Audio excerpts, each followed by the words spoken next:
Sometimes I wake up in the middle of the night with my heart pounding. Bits and pieces of the horrible dreams still vivid in my mind.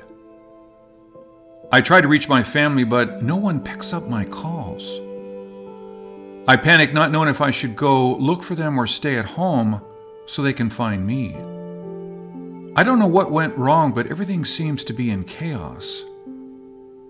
I don't remember what the chaos was about, but I kept on having that dream. When the pandemic happened in 2020, the fear hit me. I don't know what may happen, and I don't know if something were to happen if I could find my family. I don't know if I should call myself lucky for surviving the past 1.5 years. Because losing your friends and families can be as hard as losing your health.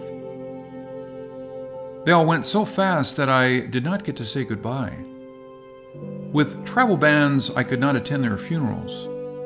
But most of them never even planned one. Morgues, crematoriums, and hospitals all running above capacity. In a time when you are too sad for sorrow, tears became a luxury many of us no longer could afford. However, I burst into tears when I read about how thousands of bodies were dumped into the Ganges River.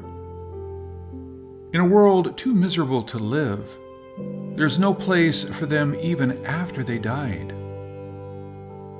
So, life is cruel, but death can be cruel too. It is sad when the once powerful government can't handle the dead when they fail to protect the living. The horrible pandemic came so quickly. You may go to bed thinking it would not get any worse, but find yourself wrong the next morning. Total daily deaths on March 1, 2021 in India was 11,563. On 4/1/21, it was 81,441.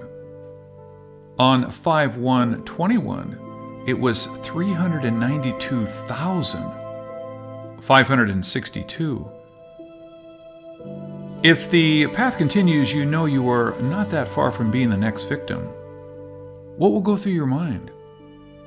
Will you be sorry for your lost friends and families? Will you take every meal as if it was your last? Will you go crazy as if there is no tomorrow? Or will you do your job to keep society from falling apart? Maybe you thought you don't have to worry about anything living in sunny California. The news of 54 Californians losing their lives on Thanksgiving Day 2020 ruined the holiday. But you felt lucky to be safe from harm. However, the virus jumped over state lines and lashed out on the Golden State with fury. California lost 230 lives on Christmas Day 2020, 482 on January 30th, 2021. By the end of February 2021, California lost a total of 52,365 people. Yes, we now know there is no safe place on Earth during this pandemic. But we thought we would be okay living in Taiwan.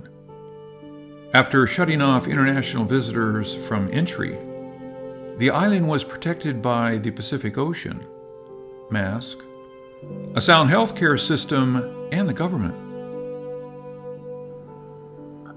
But other countries were not so lucky.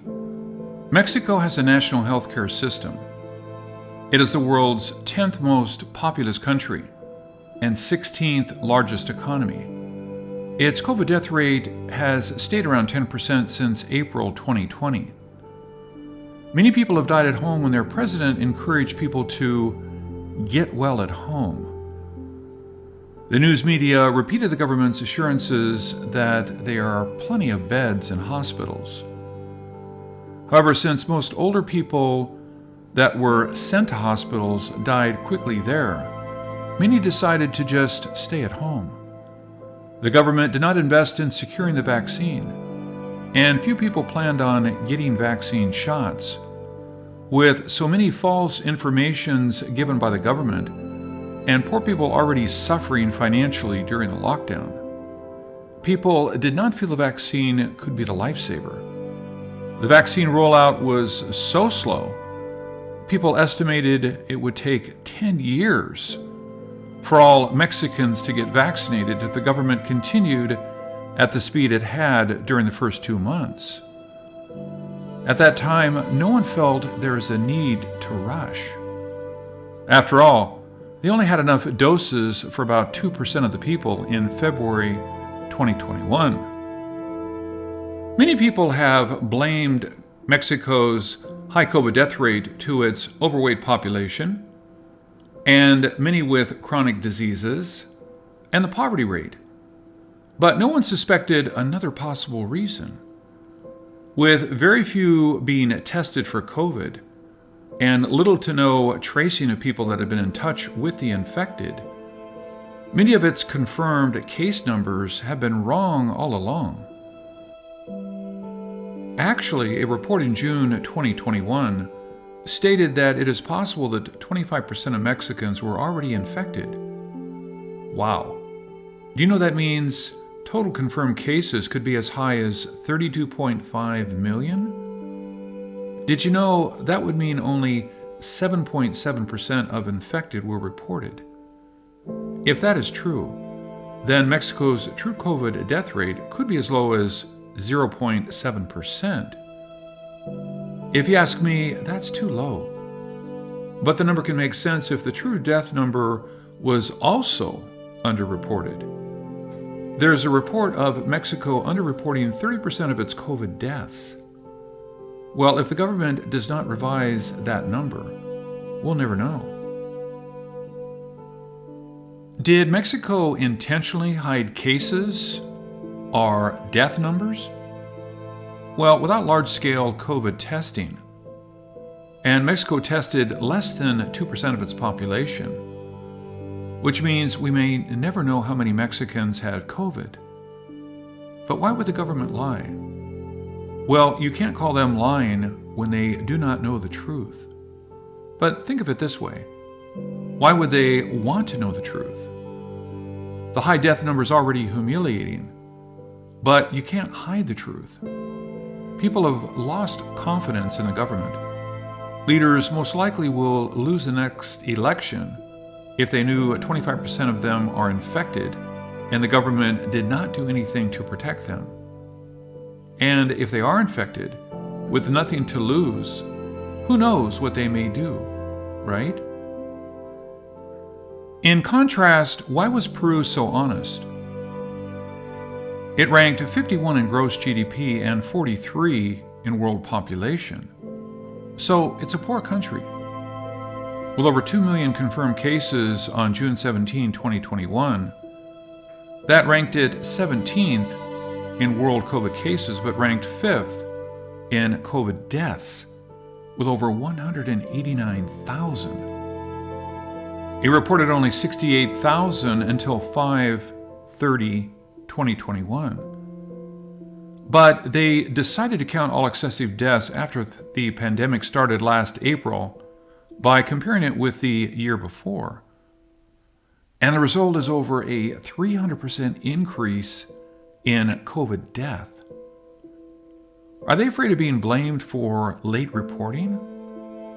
Aren't they afraid of social unrest? Well, I'm sure those went through the government's mind when they decided to change the death numbers. But the correction will give them a better allotment when WHO allocates donated vaccine. As of June 18, 2021, Peru only had enough doses to cover about 8.8% of its population. Having the 5th highest death toll may be embarrassing, but when you can get more life-saving vaccine, who cares if you look bad, right? But if governments can manipulate the numbers, how can we ever trust them? Well, you can't shop for a new government. The government will be there, whether you like them or not. However, you could decide who runs the government with your vote. But when you are living out your nightmare, that may not be something you have time to worry about, right?